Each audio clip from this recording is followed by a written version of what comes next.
दो चीजें हैं, जरा विचार करिएगा। भगवान के मंदिर,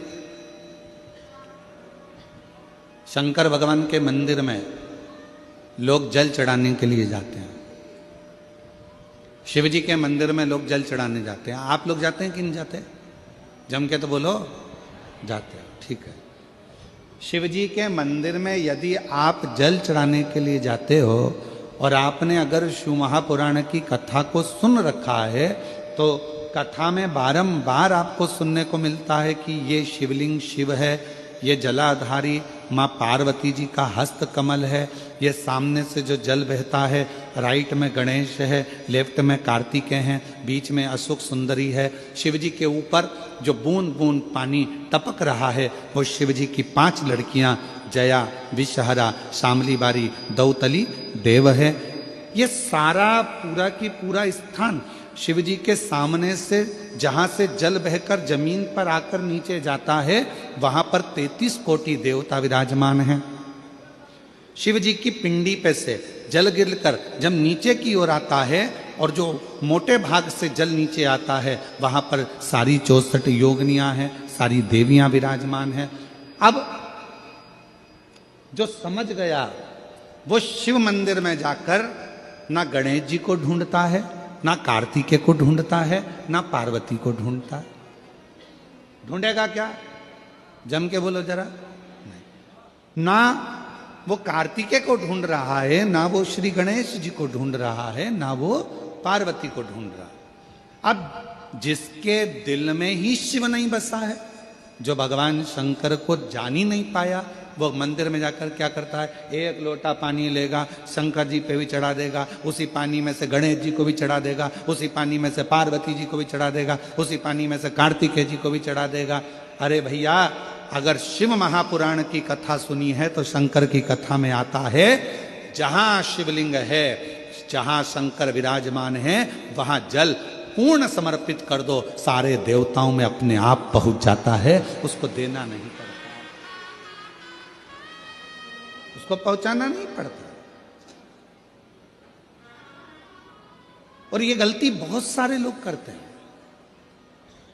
आप लोगों से निवेदन है, शिव जी के मंदिर में अगर जल चढ़ाने जाना है आपको, तो पार्वती मैया को अलग से जल नहीं चढ़ाना, कार्तिकेय जी को अलग से जल नहीं चढ़ाना, गणेश जी को अलग से जल नहीं चढ़ाना।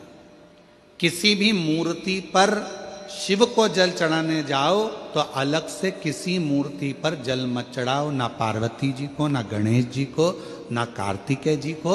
अगर जल चढ़ाना है तो केवल देव अधिदेव महादेव पर चढ़ाओ, वो जल सारे देवताओं तक अपने आप पहुंच जाएगा, उसको पहुंचाने की जरूरत नहीं है। चलो और सरल भाषा में समझ लो। तुम्हारे घर में तुलसी का पौधा है? हाथ उठाओ जरा, किस किस के यहाँ? सब लोग रख लो। अब ठीक है, रखो। तुलसी के पौधे में पानी कौन कौन देता है? सब देते हो? ठीक है। पत्ते पे देते हो क्या? नहीं। डाली पर देते हो क्या? नहीं। मंजरी पर देते हो क्या? तुलसी में पानी कहाँ दिया जाता है? तुलसी की जड़ में।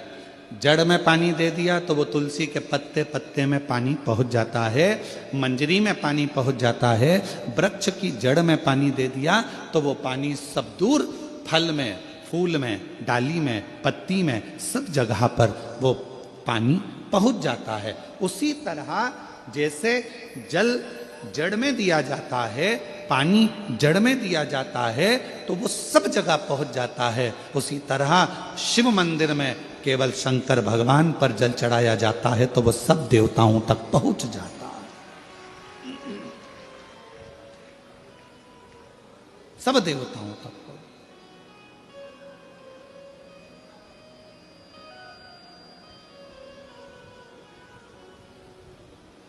और शंभु शरणे पड़ी, मांगू घड़ी रे घड़ी, दुख काटो दया करी न दर्शन आपो शंभु शरण पड़ी मांगो घड़ी रे घड़ी दुख काटो दया करीने दर्शन आपो शंभु शरण पड़ी मांगो घड़ी रे घड़ी दुख काटो दया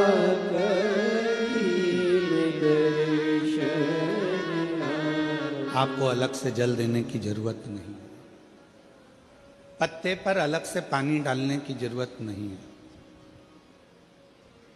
डाली में अलग से जल देने की जरूरत नहीं है।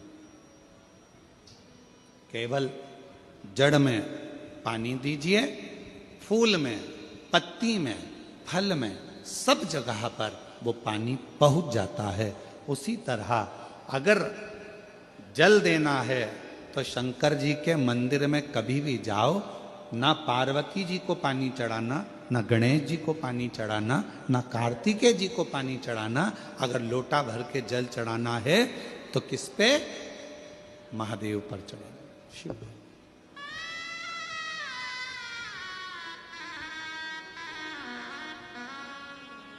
गलती तो नहीं करोगे? बोलो तो जम के। कहां जल चढ़ाओगे? शिव जी पर। अब कई लोग पार्वती जी कपड़े पहनी है, वस्त्र पहनी है, तो भी पानी चढ़ा के चले जाते हैं। गणेश जी वस्त्र पहने हैं तो भी लोग पानी चढ़ा के चले जाते हैं। कार्तिकेय जी वस्त्र पहने हैं तो भी लोग पानी चढ़ा देते हैं। ये ठीक नहीं। शिव महापुराण में सीधी सीधी बात करी है, सारी समस्या का हल एक लोटा जल। अब जल कितना लेकर गई हो मंदिर के लिए? जम के बोलो, एक लोटा। अब सियोर वाला महाराज कह रहा है कि एक लोटा जल सारी समस्या का हल। तुम जल चढ़ाते चढ़ाते इतने दिन हो गए, तुम्हारी समस्या का हल क्यों नहीं हुआ? क्यों? क्योंकि तुम पूरा एक लोटा जल शिव जी को दे ही नहीं पा रही हो। आधा जल इधर चढ़ा दूं, आधा उधर चढ़ा दूं, आधा उधर चढ़ा दूं, आधा इधर चढ़ा दूं, तो तुम्हारा तो कहावत ही आदि हो गई कि आधा लोटा जल। तुम्हारी तो कहावत ही आदि हो गई।